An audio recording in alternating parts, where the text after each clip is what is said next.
Vamos lá? Boa noite, tudo bem?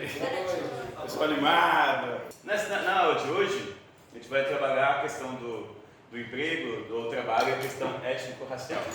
Eu vou abordar um pouco da questão da escravatura, rapidamente, só para relacionar ao mercado de trabalho, a inserção de imigrantes no pós-trabalho escravizados, a pobreza, abandono escolar, mercado de trabalho e trabalho precário, que a gente já começou a falar um pouco na aula passada, certo?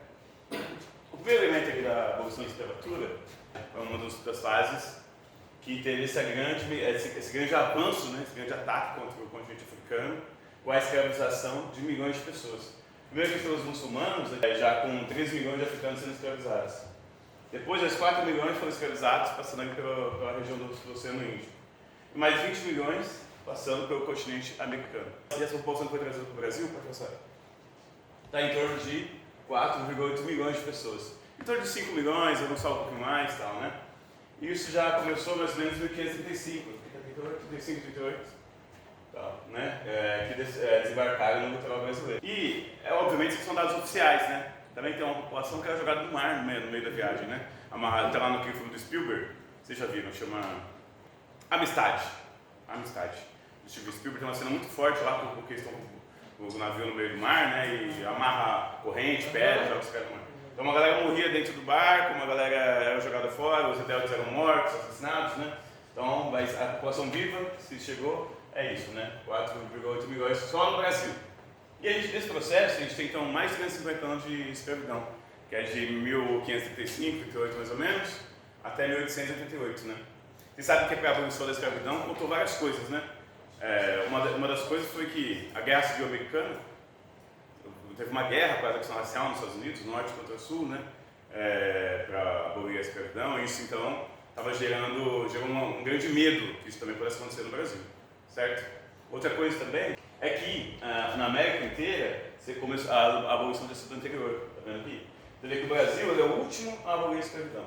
Então tem o elemento da questão da Guerra Civil Americana, tem a questão também do embargo inglês, certo? E também as rebeliões internas, né? Esses três elementos, rebeliões internas, rebeliões externas, Guerra Civil dos Estados Unidos e tal, e também o bloqueio inglês, acabou então forçando também a abolir a escravidão aqui. A elite brasileira, aqui no caso os latifundiários, eles são tão conservadores que ainda assim foram o último país da América a abolir a escravatura, certo? É muito comum falar da escravatura como se fosse uma coisa, a abolição tivesse sido uma concessão, certo? Né? Ou como se o Dom Pedro II fosse quase um abolicionista, o que é uma coisa muito controversa, porque ele ficou a vida inteira no governo e o próprio Estado tinha escravos, né? Assim como a gente tem funcionários públicos hoje, na época da escravidão, o próprio governo tinha então um monte de escravos que trabalhavam ali nas minas, nas docas, numa série de lugares. Um outro elemento ali, muito importante, né? Nesse momento da abolição, o que acontece? Já no final do século XIX, 1890, por aí, o governo brasileiro começa a fomentar políticas de mão de obra, vinda de mão de obra imigrante para cá, europeia, né? Para substituir os postos de trabalho dos negros.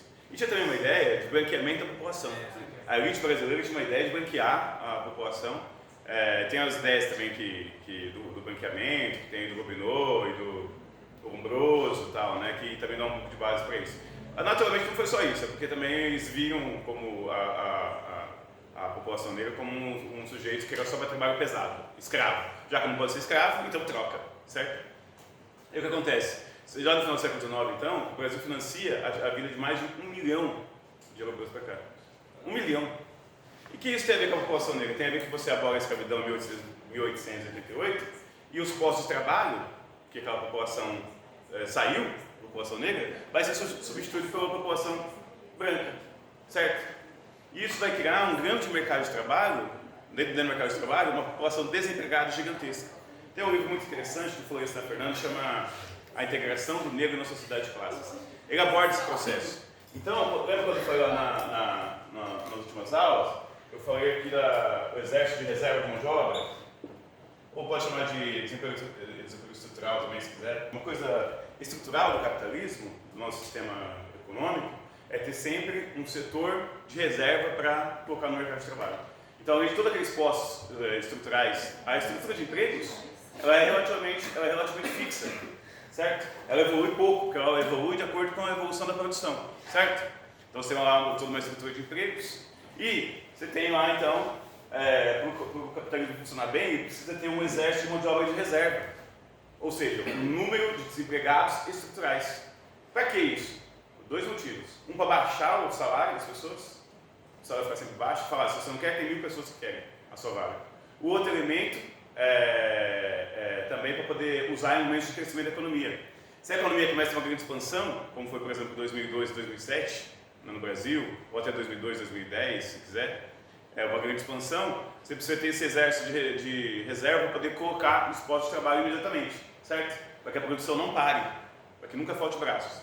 E aqui, então, o que acontece? Como você pega, olha que ideia complexa essa, como você pega, abola a escravidão, libera os negros, então, sem nenhuma tipo de indenização, sem nada, expulsa eles das casas onde eles estavam, porque eles moram na fazenda, nos lugares, expulsa eles. Ou vai ser o que a gente pensa, naturalmente? É óbvio, só essa população que era escrava, né, começar a ser empregada e receber salário. Correto? Mas o que acontece? Ao invés de acontecer isso, pegou essa população, tirou ela desse emprego e colocou os imigrantes europeus no lugar. Então formou um grande exército de reserva com a população negra. Então o nosso exército de reserva, os nossos desempregados, eu vou mostrar isso com os dados depois, os nossos desempregados, nosso desemprego estrutural, ele tem cor. Assim como a fome também tem cor. Isso é uma coisa como foi organizada a produção. Como foi organizada desde cima, desde o Estado, a gestão da mão de obra no país. Certo? E negros, aqui também quando eu falo negros, aqui eu estou pensando, tem essa classificação do IBGE, tem uma discussão do movimento negro dos anos 60, 70, que quando foi criar essa classificação, que tem hoje no Brasil pretos, pardos, né, tal, é uma coisa que é muito confusa em muita gente, muitos autores inclusive, mas tem um jeito correto de analisar isso. A gente tem no Brasil, então, dois grupos. A gente tem o grupo dos pretos, que são 10% da população. E no grupo dos negros, você tem pretos, pardos e indígenas. Certo?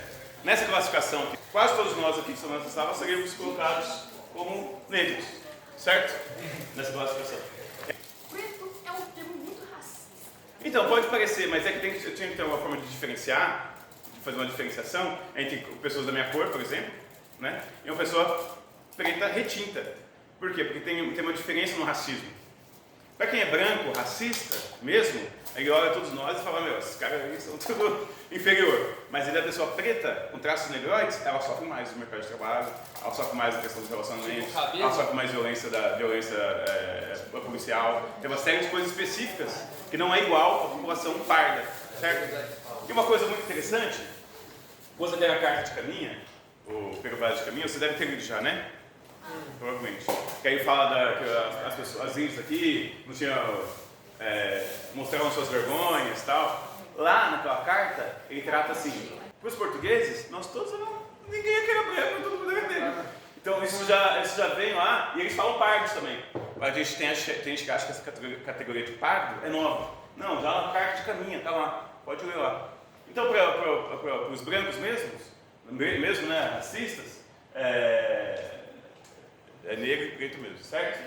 Mas esse aluno que dizia que não gostava de chamar ele de preto e preferia chamar de negro, eu acho que tem sempre que respeitar. Se a pessoa não quer. Mas não é a mesma coisa? Seria, mas como tem essa coisa do preto, pareceu um termo mais forte, ele preferia colocar como negro. Categoricamente, ele está correto. Porque o preto está incluso aqui, né? Certo? Mas eu vi que a palavra negro é usada de forma pejorativa, então o preto seria essa forma de valorização. Sim, da autoidentidade, sim. Mas aí, as categorias vão mudando ao longo do tempo, né? Por exemplo, o movimento, no Brasil a gente fala movimento negro. Né? Porque esse movimento que se organizou ao longo do século XX, a gente chama de movimento negro. Se define assim, né? Nos Estados Unidos, Black Powers ou Black Panthers, né? Aí eles já falam pretos. Você fala nigger. Isso, ofensivo nigger, né? Então cada país tem a sua cultura. E aqui no caso, usa-se esse, né? Certo? E aqui então você vê aqui que 56% da população é considerada negra, certo? Porque você fala assim, mas se você olhar na rua, você não vai encontrar esse perfil das pessoas, 56% da população preta. Correto? E não vai achar mesmo, porque a população preta mesmo, com traços africanos, estão em torno de 10%, certo? Mas aí incluindo os mestiços, né, que são indígenas, eu, por exemplo, muitos de vocês aqui, a gente classifica como negro. Pode passar. E a classificação oficial do IBGE. Esse dado aqui é de 2022, nosso último censo, né? A cada 4 anos e tal. E a população, aqui você vê a população parda, 45%, certo? E a população branca, 43%. Aqui ainda tem uma certa distorção. A gente já vai com a ideia de uma certa distorção. Porque tem gente que é parda, certo? E se declara como branca. Ok? Se declara como branca. E a população preta, vocês podem ver aqui, 10,2%. População indígena, 0,8%. E amarela, 0,4%. Vai passar. Aqui em números, né? Os pardos são 92 milhões. Os brancos, 88 milhões. Mas você vê, né? A galera tem... Pode falar. Esses brancos que está se referindo, eles não são o branco europeu que a corte brasileira quis trazer aqui para como mão de obra. Porque isso a gente não tem nessas proporções, né? Não tem. São pessoas que se declaram, autodeclarado, né? Mas também assim, o fluxo populacional, que a gente não dá pra gente pensar que a população branca que chegou aqui em 1500, 1600, 1700, ficou sem se misturar, né? Teve essa mistura dos corpos e tal, né? Mas o fluxo de chegada da população branca, europeia, ele é contínuo. Por exemplo, durante a guerra, Primeira e Segunda Guerra, chega um monte de gente branca também. Então isso vai trazendo. Então tem sim, hoje tem famílias que no Brasil dizem que nunca se misturaram, se miscigenaram, como se diz, né? Certo? Aí então aqui, o que parece nesses dados é que a população que se declara preta e parda, ou negra, né, aumentou. A autodeclaração aumentou. Parece isso, a gente pode pensar como uma certa forma de avanço da consciência, da pessoa se identificar e ver que ela não é branca, certo? E não ter vergonha. As pessoas tinham vergonha de dizer, eu sou negro, eu sou preto, entendeu? Aqui a taxa de desemprego, esse aqui esse dado é de 2018, de 2018. Eu peguei os dois para a gente comparar. Vê que a taxa de ocupação no Brasil, a do desemprego, né, em 2018 estava em 14,1% para negros e 9% para brancos. Ou seja, os negros sofrem muito mais, são os primeiros a ser demitidos e são os últimos a ser contratados. O empregador só emprega o negro no último caso, certo? Então isso faz ter uma população maior de negros desempregados. Isso tem uma série de... Aqui é o seguinte, se a gente pegar a pirâmide do trabalho no Brasil, dos postos de trabalho, quanto mais você subir, mais branca vai ser a população nos postos de trabalho, certo? A base do trabalho pesado, é toda formada por pretos e pardos, certo? E pretos mais abaixo ainda. Aqui é uma compilação de dados, mas vejam aqui, volta lá só um minuto, no dado de 2018. Aqui você vê então aqui, ó, 9% brancos, né, e 14% negros. Quase, sei lá, dá o quê? 70% mais ou menos? A mais, né? Vai no outro gráfico. No outra tabela. Isso.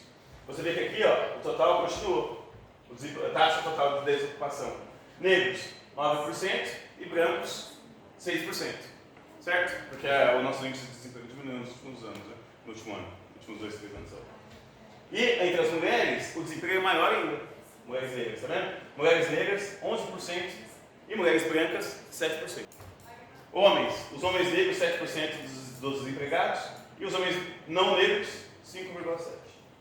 Ou seja, os negros têm mais dificuldade para se inserir no mercado de trabalho. E por que isso? Um dos elementos é a abandono escolar.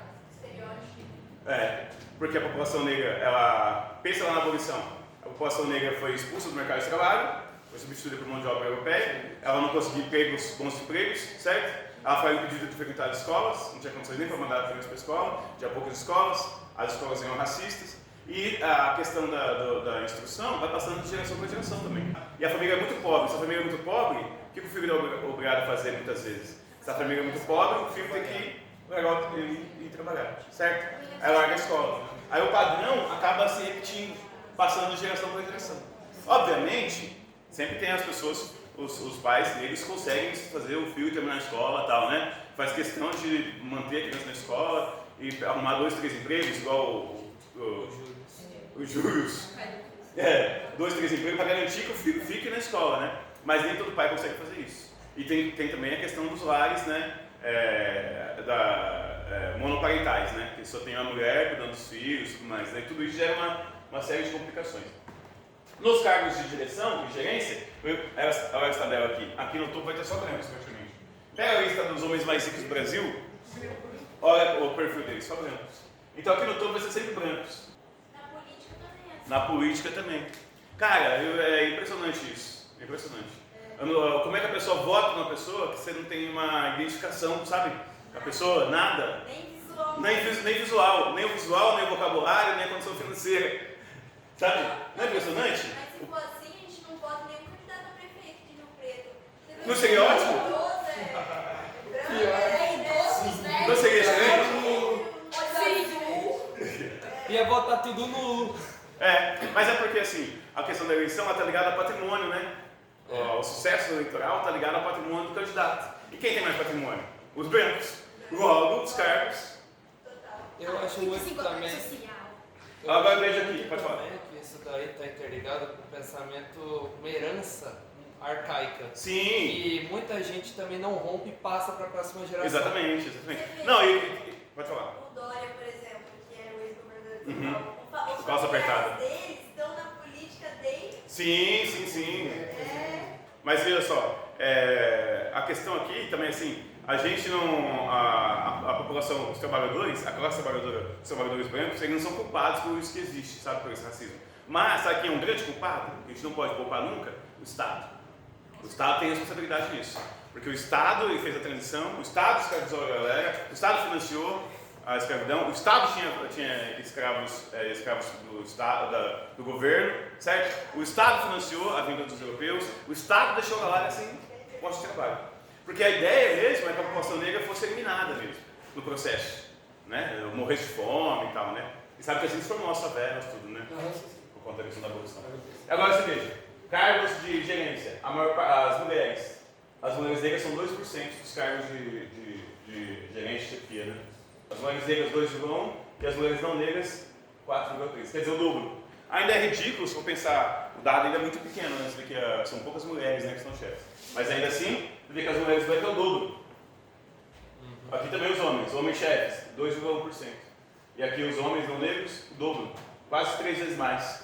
Certo? Isso a política de cotas tenta corrigir, pode falar. Vamos falar nisso, negócio de você estar em posição de destaque, né? Por exemplo, eu nunca fui atendida por um médico negro. Não, é raríssimo. Verdade. Mas por quê? Porque as cotas, porque não tinha cotas.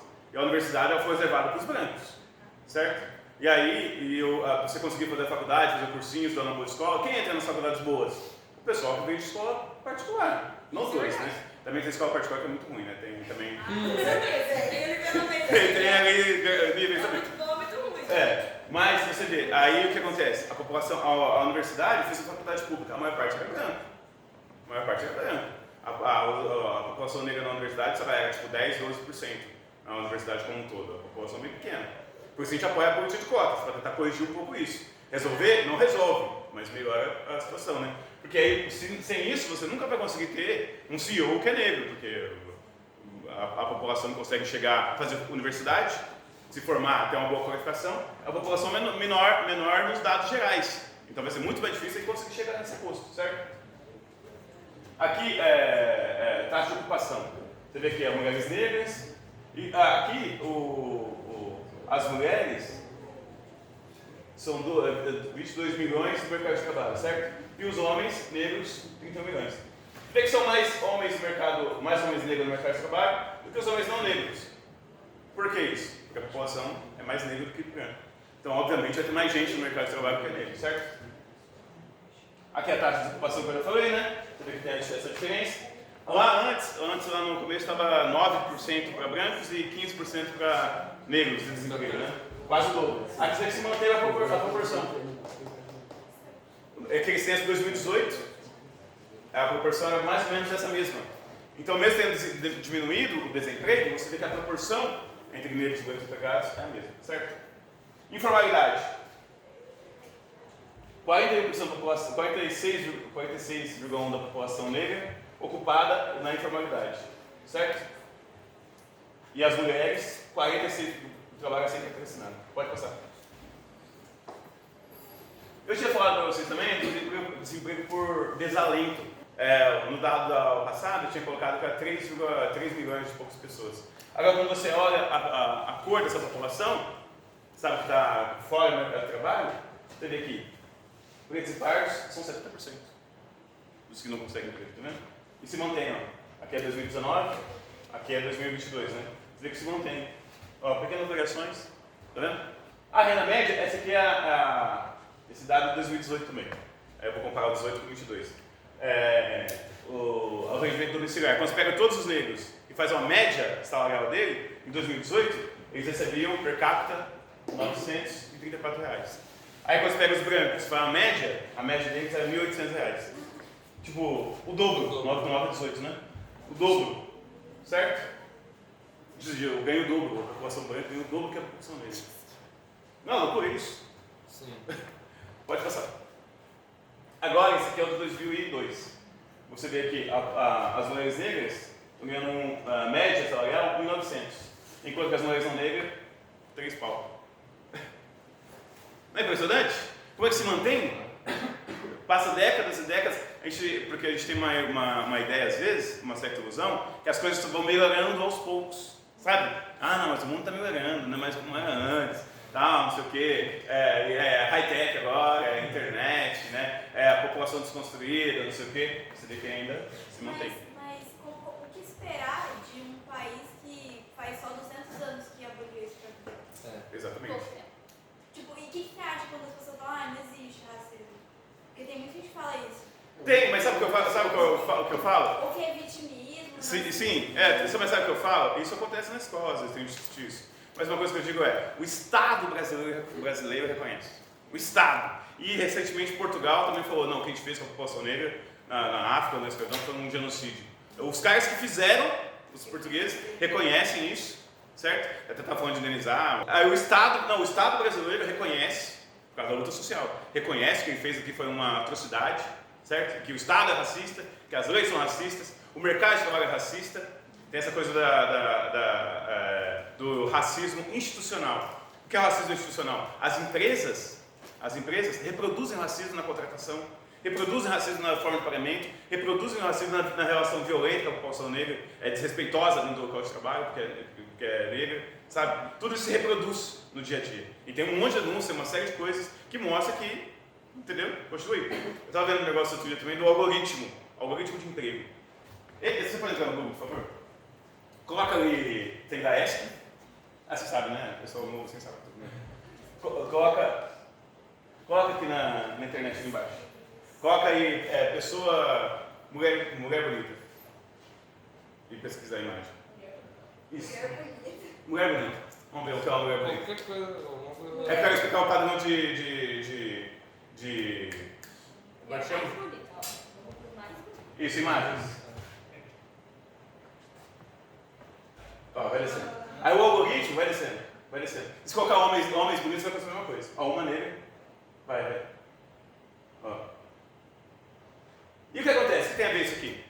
E se colocar homem bonito, vai acontecer a mesma coisa. Se colocar criança bonita, vai acontecer a mesma coisa. Só branca, velho. Só. E o que acontece? O algoritmo de seleção de empregos. Apareceu. Aqui, aqui fez. Não, mas dá quanto? Dá quanto? 5%? Nem isso. Não deve dar 5%. Não, e ela tem uma fotinha num monte de fotona das mulheres. E é uma mulher famosa, uma atriz, né? Essa aqui é a. Quem é essa menina? É famosa. Quem é essa? Mas veja uma coisa, por que eu estou dizendo isso? Porque quando você vai pegar a seleção de emprego para o algoritmo e o cara coloca lá na seleção de emprego boa aparência, né? O algoritmo do Google, quando vai selecionar, o algoritmo das empresas vai selecionar os currículos, ele vai fazer buscar esse perfil. Aí ele não seleciona os currículos dos negros, das mulheres negras, dos meninos, dos rapazes negros, por causa do algoritmo, certo? O complicado é que se repete até no cinema. Em tudo. Em tudo. Não, nas últimas décadas tem tido essa luta, né, para ter mais atores negros, para ter representação, que é muito importante. Não resolve você ter atores negros, não muda que o país seja racista. Mas são pequenos avanços que são importantes, certo? Assim como o aumento de cotas, tudo isso. E aqui o rendimento médio dos homens também. O rendimento médio de um pai de família, um homem, pai de família, não necessariamente pai de família, né? Você solteiro, R$2.390, enquanto que do não negro, R$4.500. O dobro. E as mulheres negras ganham 38% a menos que as mulheres não negras. Isso aqui impacta totalmente na questão familiar, impacta na questão da alimentação, lazer, que essa pessoa não tem ganha mal, ela tem menos de grana para comprar roupa, tem menos grana para sair, tem menos grana para fazer um financiamento, tem menos grana para tudo, certo? Fica extremamente limitado. Fica nas suas possibilidades, você acaba vendo só pelo trabalho, né? Aqui, esse aqui também acho que é de 2018. Analfabetismo também, você tem que trabalhar na população negra. Por quê? Porque começa a trabalhar mais cedo, né? E acaba, então, abandonando a escola. Quase é o dobro, né? É o dobro. Mais que o dobro. Aqui, essa questão da política de cotas, né?